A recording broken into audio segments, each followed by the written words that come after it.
93 era del 9,6 o con 5, estábamos en aquel momento en el entorno del 6 y algo, a finales del 2010, bueno, y habíamos salido de morosidades del 2% en el año 2009 o 2008, por lo tanto era una situación nada fácil para todo el sector, ¿no? Pero bueno, nosotros teníamos un plan de sinergias que era muy importante, teníamos una entidad que podíamos tratar de competir en los segmentos más rentables del negocio, donde hay mayor valor añadido y donde teníamos una diferencia con nuestros competidores, un recorrido muy alto, y empezábamos un proceso nuevo, ¿no? Bien, vamos a pasar a la cuestión de la salida a bolsa de Bankia, consecuencia de cubrir la necesidad de ratio de capital exigida por el Real Decreto 2/2011, el 8% para las entidades cotizadas, el 10% para las no cotizadas. Miembros del Consejo que han declarado con anterioridad a usted nos han hablado de tres alternativas, bueno, las alternativas en definitiva para captar capital, el requerir capital público, el FROG, una suerte de nacionalización, búsqueda de inversores individuales y salida a bolsa. ¿Por qué se decide finalmente salir a bolsa? ¿Quién lo decide realmente? ¿Y qué intervención tuvo usted en esta ley? Efectivamente, en España se toma una decisión en febrero del 2010 muy importante, ¿no? Que es la de pasar una ley fijando los requisitos de capital. Yo no estoy muy convencido de que haya habido muchos precedentes de aprobar eso por ley. Esto le da una fuerza legal y política muy fuerte, ¿no?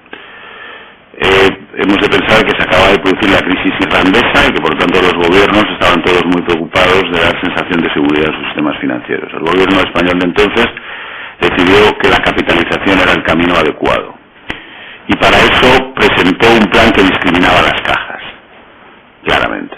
Exigía a las cajas de ahorros un capital del 10% y solo si se convertían en bancos cotizados bajaban al 8%, o si admitían un 20% de capital privado en sus filas, en su estructura de capital, quiero decir. Bien, y si no, pues tenían que ser complementadas aquellas que no tuvieran ese nivel de capitalización con una aportación pública. En este caso me parece que era el FROD 2, ya había una variación, ya no eran instrumentos convertibles que seguían siendo, mantenían digamos, a las entidades como entidades gerenciadas por sus consejos de administración, sino que pasaban a ser entidades nacionalizadas.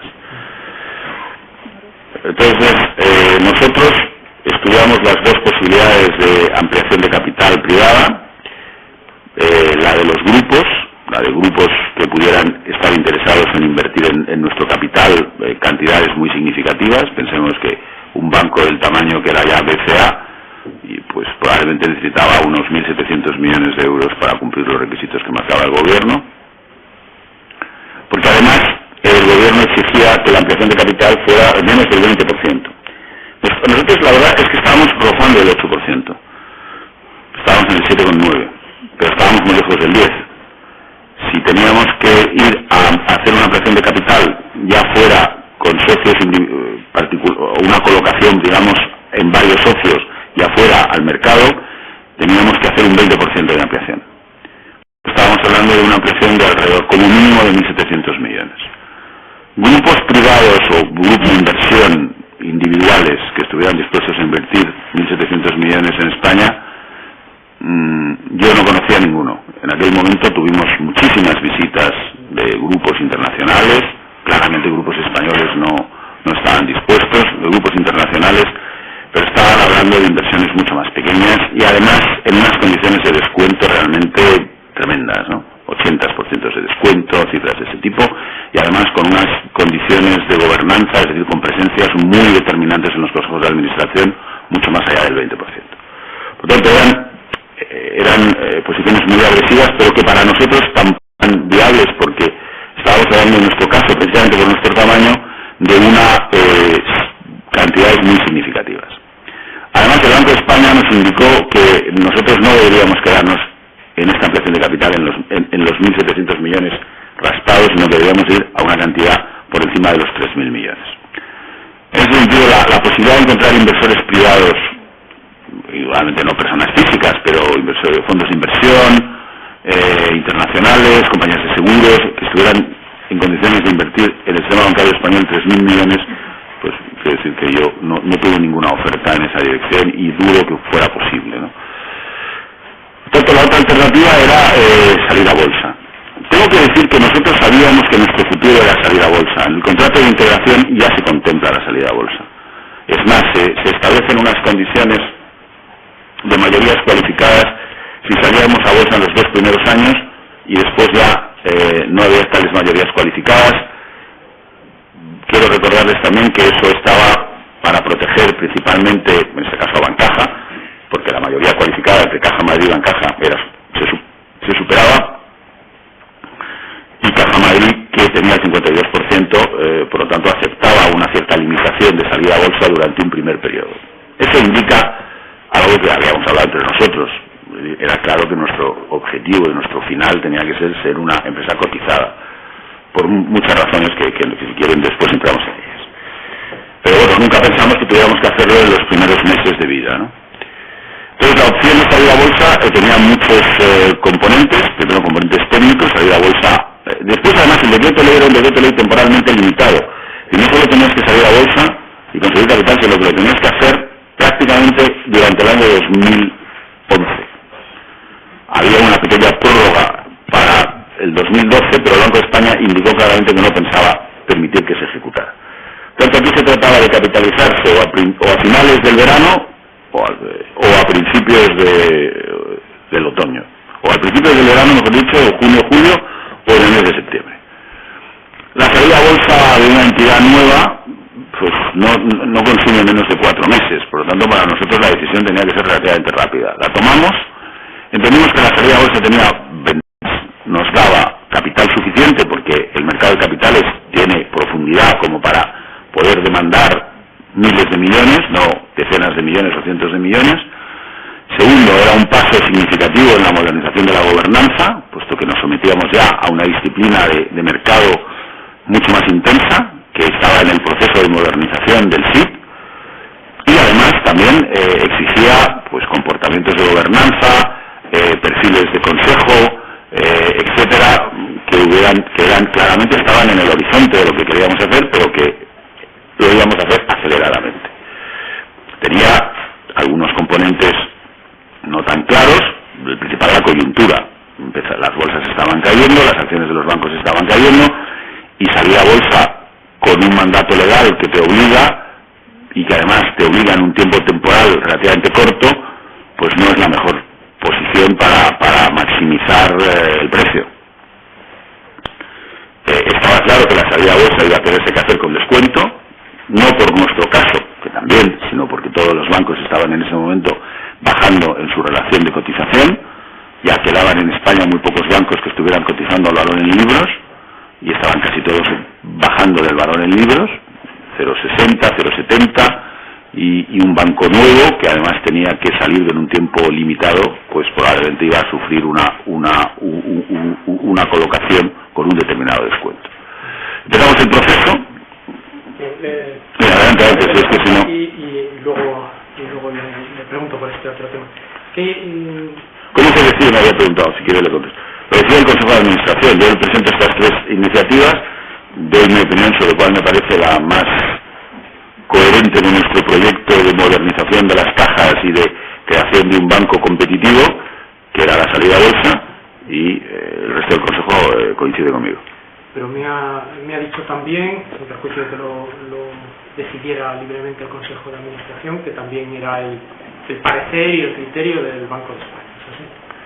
Sí, sin duda, y del Gobierno, y además hubo declaraciones públicas del presidente del Gobierno y de otras personas, en el sentido de que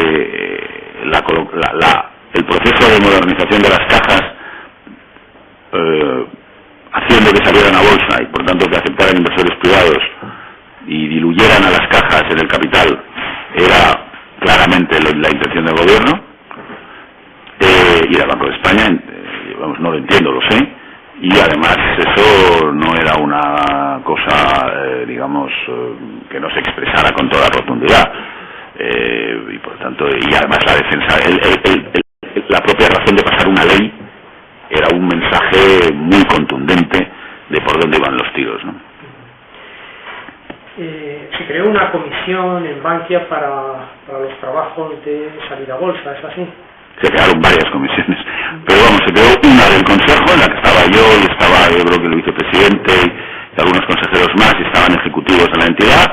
Se delegó en el director financiero y en la comité de medios para la contratación del equipo tan amplio de asesores que requiere una salida a bolsa de este tamaño, y después ya, claro, estábamos trabajando con 2 asesores financieros, 4 bancos colocadores, un asesor jurídico, un asesor contable, por tanto eran un equipo ya muy complejos, ¿no? Aparte de que estábamos en contacto con la CNMV, con el Banco de España.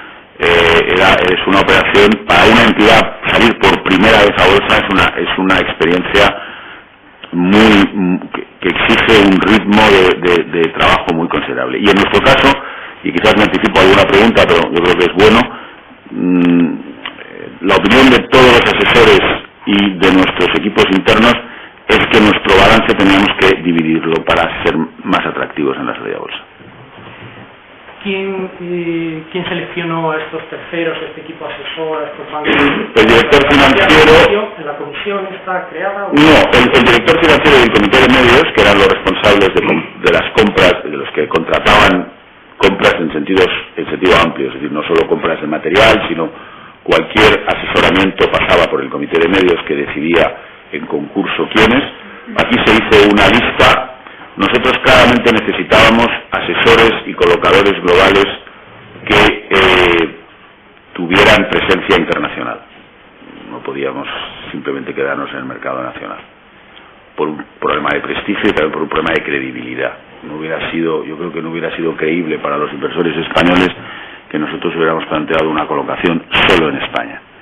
Aunque después la colocación en el extranjero inicialmente fuera mayor o menor, pero era claro que nos teníamos que someter a una presencia internacional, dado nuestro tamaño, ¿no?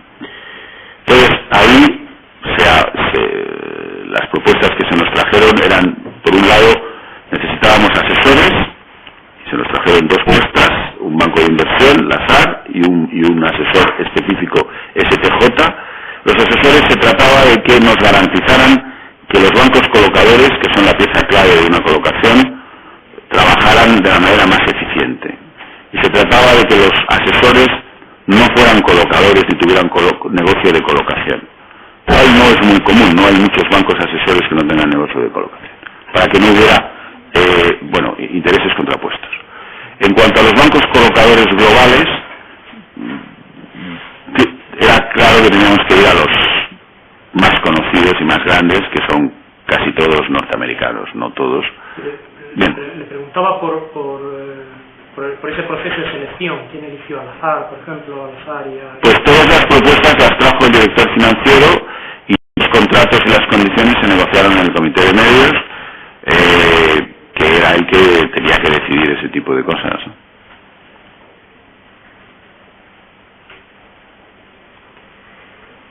El folleto se registra en la CNMV el 29 de junio de 2011 y no hay una información consolidada de Bankia, por razones obvias. Se presenta una información financiera, pro forma, efectos ilustrativos, se dice partiendo de determinadas bases e hipótesis. ¿Existía alguna preocupación por la exactitud de esta información? ¿Planteó la CNMV alguna reticencia, alguna reserva?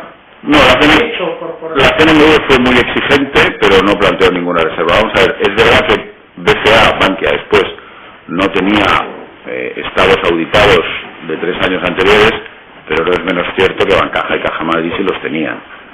Y las otras cajas, no tan, vamos, también, pero en un tamaño menor, ¿no? Pero Bancaja y Caja Madrid eran entidades auditadas, entre otras cosas, porque tenían bonos colocados en el mercado y por lo tanto eran entidades que respondían a las reglas de mercado y eran entidades conocidas, ¿no? Por lo tanto, era imprescindible hacer unos balances pro forma, pero detrás de esa pro forma había una realidad económica que había sido auditada periódicamente por, en este caso, Deloitte, tanto en Bancaja como en Caja Madrid, ¿no? Y eso, pues yo creo que era una garantía de